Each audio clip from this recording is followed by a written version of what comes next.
Osozindaba bayakhuluma kunalabo abakhuluma bethi bona amandla atholakala esontweni noma emasontweni lamakhulu esiwabonayo abo-ZCC bathi amandla atholwa uHotso anikeza u-Engenas Lekganyane oyi-founder noma ngaba ngubaba noma ngumkhulu walabo abakhona. Yebo, that is oral history, into ekhulunywayo njengabantu. Kodwa masingabeka indaba kaHotso, uHotso uyinyanga noma isangoma noma isanusi noma umboni owaba namandla kakhulu waze wathenjwa nangabombuso wamabhunu.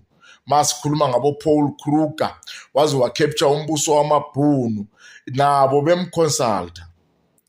uHotso ungumuntu owanikezana ngamandla kwabezepolitiki, even nabansundu kwabomzabalazo.